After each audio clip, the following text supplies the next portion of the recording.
लहानपणी चांदोबा या मासिकामध्ये विक्रम बेताळची गोष्ट यायची, जिच्या शेवटी क्रमशः असं लिहिलेलं असायचं, कारण ती कधीच संपायची नाही.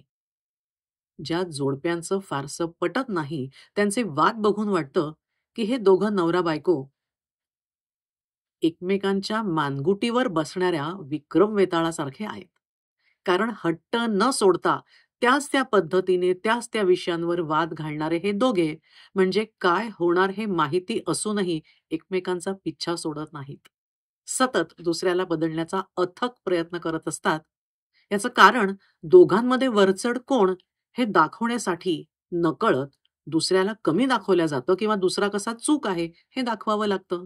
आणि मग साहजिकच त्यामध्ये रंगतो तो पॉवर स्ट्रगलचा न संपणारा खेळ.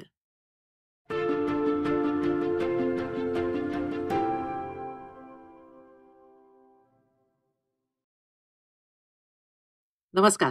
मी डॉक्टर अनुराधा हरकरे. सायकॉलॉजी संडेजमध्ये आज आपण नवरा-बायकोची सतत भांडणं होतात, त्याचं कारण काय असू शकेल हे बघणार आहे. त्यामुळे हे चॅनल जर सबस्क्राईब केलं नसेल तर पहिले करा. आणि ज्यांनी सबस्क्राईब केलेलं आहे, त्या सगळ्यांनी व्हिडिओज बघत चला.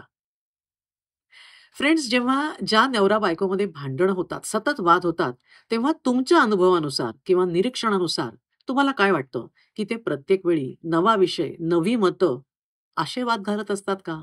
की त्याच त्या विषयांवर त्याच त्या पद्धतीने वाद घालत असतात? पटत नसलेल्या कुठल्याही जोडप्याला विचारा, ते न कंटाळता एकमेकांसोबत गिव्ह न करता, न थकता कसं काय तेच-तेच वाद घालू शकतात? बायको म्हणते, "मी 1000 वेळा याला सांगितलंय पण हा ऐकत नाही." नवरा म्हणतो, "मी इतक्या वेळा समजवलंय पण तरी ती तेच करते." आणि गंमत म्हणजे हे माहिती असूनही परत-परत ते दोघे एकमेकांना टोचत शाब्दिक हल्ले करतच राहतात. मग साहजिकच हल्ला शाब्दिक का असेना, पण जेव्हा कोणी हल्ला करतं, तेव्हा दुसरा जो आहे तो एकतर उलट हल्ला करणार किंवा स्वतःचा बचाव. मग दुसऱ्याचं कसं चूक किंवा आपलं कसं बरोबर हे पटवून देण्याचा प्रयत्न होतो. परंतु जशी आपली एक बाजू आहे, तशी दुसऱ्याची पण असतेच. ती मात्र आपल्याला दिसत नाही. एक चूक आणि एक बरोबर असं कधी नसतंच, खरं सांगायचं तर, कारण प्रत्येकासाठी ते त्यांच्या बाजूनी बरोबरच असतात. म्हणजे मतभिन्नता असणारच ना. पण दुसऱ्याचं चूक आहे हे पटवून देण्याचा जेव्हा अट्टहास सुरू होतो, तेव्हा ती मतभिन्नता मतभेदामध्ये येते आणि दुरावा वाढायला लागतो. आणि मग नकळत त्याचा एक पॅटर्न होत जातो. आपली बाजू मांडण्याचा प्रयत्न होतो. मग वाद, अबोला, काही दिवस वादळापूर्वीची किंवा नंतरची शांतता. मग काहीतरी घडतं, घरगुती कारणांनी, मुलांच्या निमित्ताने ते काहीतरी जुजबी संभाषण संभाषण सुरू होतं. मग मनातलं मनातच राहतं. कटुतेच्या ढिगामध्ये भर पडत जाते. मग परत मतभिन्नतेचं एखादं निमित्त होऊन पहिले पाढे 55 आणि तेच ते, तेच ते. आणि या गोष्टीचा शेवट आणि वेताळाने आपला हट्ट सोडला नाही. क्रमशः अशा नोटवर थांबून दुसऱ्या मुद्द्याकडे पुन्हा त्यांची वाटचाल. या दोघांना एकमेकांच्या मानगुटीवर बसण्यासाठी कुठलंही निमित्त पुरतं. जसं स्वयंपाकघरात खरकटी भांडी तशीच आहेत. इस्त्री करायचे आणि धुवायचे कपडे एकत्र ठेवलेले आहेत. चहाचा कप बेडरूममध्ये तसाच पडलाय. मुलाकडे जरा लक्ष द्या, त्याच्यासोबत खेळा असं सांगितल्यावर नवऱ्याने टीव्ही लावून दिलाय. ऑफिसमधून येताना आणायला सांगितलेली, पण नवऱ्याने न आणलेली भाजी. घरात सगळ्या कामांना कामवाल्या मावशीची मदत असूनही घरात असलेला पसारा. असं कुठलंही कारण यांना वाद होण्यासाठी पुरतं. म्हणजे एकमेकांच्या सवयी किंवा एकमेकांकडून ज्या अपेक्षा असतात, त्या पूर्ण न होणाऱ्या, त्यामुळे वाद होतात. आणि प्रत्येक जण दुसऱ्याकडे स्वतःच्या चष्म्यातनं बघत असल्यामुळे प्रत्येकाला वाटतं, की आपला जोडीदार आपल्याला समजून घेत नाही. कपल थेरपिस्ट आणि रिसर्चर हॉवर्ड मार्कमन म्हणतात, की जे वाद होतात ते वरवरचे असतात. खोलवर लपलेले इश्यूज लक्षात घेत नाहीत. तेव्हा आपण वाद कसे घालतो यापेक्षा वाद घातल्यावरून पुढे कसे जातो ह्याच्यावरही विचार करायला पाहिजे आणि तरच ते काहीतरी सोल्युशन काढण्याच्या दृष्टीने पुढे सरकेल. यांच्या दृष्टीने म्हणजे या रिसर्चरच्या दृष्टीने जोडप्यात होणारे जे वाद आहेत ते प्रमुख 3 इश्यूजवर आधारित असतात. पहिला म्हणजे पॉवर अँड कंट्रोल. दुसरा केअर अँड क्लोजनेस आणि तिसरा आहे रिस्पेक्ट आणि रिकॉग्निशन. पॉवर अँड कंट्रोलमध्ये होणारे संवाद असे काहीसे असतात. "तू असशील परफेक्ट, पण मुलांसमोर माझ्या चुका कशाला काढतेस?" मी पैसे कमवत नाही म्हणून खर्च करण्यापूर्वी तुझी परवानगी घ्यायची का? माझ्या इच्छेचं काय आहे तुला? तुला हवं असेल तेव्हा तू जवळ येतोस. जरा बाहेर जगात जाऊन काम कर म्हणजे तुला कळेल की पैसे कमवणं काही सोपं नसतं. नात्यात कोण वरचढ आहे, कुणाचा अधिक कंट्रोल आहे, हे अशा संभाषणातून दाखवण्याचा प्रयत्न होतो. दुसरा मुद्दा म्हणजे केअर अँड क्लोजनेस.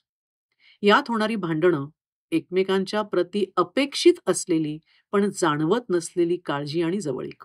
मला उद्याच्या इंटरव्ह्यूचं टेन्शन आलंय. नेहमीचंच आहे तुझं. दरवेळी काय टेन्शन येतं? अगं मला आधार द्यायचं सोडून तू मला नावं काय ठेवतेस? किंवा आज इंटरनॅशनल डेलिगेट समोर माझं प्रेझेंटेशन होतं. त्याच्याबद्दल विचारायचं सोडून तू मला आल्या-आल्या दूध आणायला विसरलं म्हणून कटकटच सुरू केली. अरे तुला कळतंय का ऑफिसचं किती काम आहे म्हणून तू बाहेरच झोपतोय हॉलमध्ये. आपण कधी एकत्र आलो हे आठवतंय का तुला? अशा कारणांवरनं जी भांडणं होतात, त्यात आपल्या जोडीदाराने आपली काळजी करावी, जवळीक साधावी, समजून घ्यावं, अशी ही लपलेली अपेक्षा नजरेआड होते. भांडणाचा तिसरा कळीचा मुद्दा आहे रिस्पेक्ट अँड रिकॉग्निशन. आपल्या जोडीदाराने व्यक्ती म्हणून आपला आदर करावा, आपल्याला आवश्यक असलेलं महत्त्व द्यावं, गृहीत धरू नये, अशी अपेक्षा पूर्ण होताना दिसत नाही आणि मग वाद होतात. म्हणजे मूळ मुद्द्याकडे दुर्लक्ष आणि दुसरीचकडे वाद. उदाहरणार्थ, "अरे, मी वाट बघत बसली आणि तू मला न सांगता परस्पर बाहेर जेवून आलास." किंवा मैत्रिणीचा नवरा हे करतो, ते करतो, हेच काय गं उगाळत बसले नेहमी? मी काय करतो तिकडे पण लक्ष दे ना. ते दिसत नाही का तुला? तुझ्या आईशी वाद झाल्यावर दरवेळी "सोडून दे, सोडून दे." हे काय रे असतं तुझं? कधीतरी माझी बाजू घे ना तुझ्या आईपुढे. तुला कळतच नाही की बाळाला सांभाळायला, घरकाम करायला बाई असली तरी मी थकत असेन ना. अशा पद्धतीने जो वाद होतो, तो म्हणजे आपल्याला समजून घ्यावं, रिकॉग्नाइज करावं, अॅक्नॉलेज करावं हे सांगण्यासाठी असतो.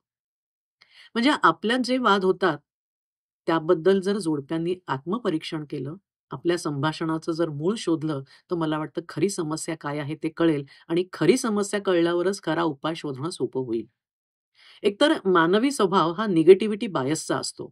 त्यामुळे सगळ्या गोष्टी मनासारख्या होतील ह्याची जर वाट बघितली, तर जे चांगलं, आवडणारं किंवा हवंसं जे घडतं आहे, तिकडेही दुर्लक्ष केलं जातं. आपल्याला स्वतःला हव्या असणाऱ्या त्या बाबीचा इतका बाऊ केला जातो, इतका विचार केला जातो, की त्या वादाचे परिणाम घरातल्या सगळ्यांवर होतात, इकडेही लक्ष जात नाही. इंग्रजीमध्ये एक वाक्य आहे, "you are missing the forest for the trees." म्हणजे 2-4 झाडं शोधण्याच्या नादामध्ये जंगलाची मजा अनुभवणं निसटून जातं. म्हणजे इतकं जर वैयक्तिक बारीक तपशिलांकडे आपण लक्ष दिलं, तर त्या नात्याचं, आयुष्याचं बिग पिक्चर आहे, ते आपण खरंच गमावून बसतो. तेव्हा भांडणं होतात म्हणून, कडवटपणा आला म्हणून ती व्यक्ती जर नकोशी वाटत असेल, तर जरा थांबा, दम धरा, पुन्हा नव्यानं विचार करा आणि नेमका मुद्दा काय आहे? आपल्या वादाची थीम काय आहे? त्या वादाचे परिणाम किती प्रमाणात, कुणाकुणावर, किती वर्ष अँप्लिफाय होणार आहेत का? असा सगळा विचार करा आणि पुन्हा-पुन्हा एकमेकांचा पिच्छा न सोडता, एकमेकांच्या मानगुटीवर बसून चालण्यापेक्षा हातात हात घालून चालता येतं का बघा ना? काय हरकत आहे प्रयत्न करून घ्यायला? पण त्याच्यासाठी सायकॉलॉजी संडेज हे एकमेव सेल्फ हेल्प काउन्सिलिंग चॅनेल त्याची वाट बघावी लागेल. तेव्हा आजचा भाग कसा वाटला ते सांगा. आवडला असेल तर शेअर करा. So stay tuned and thanks for watching.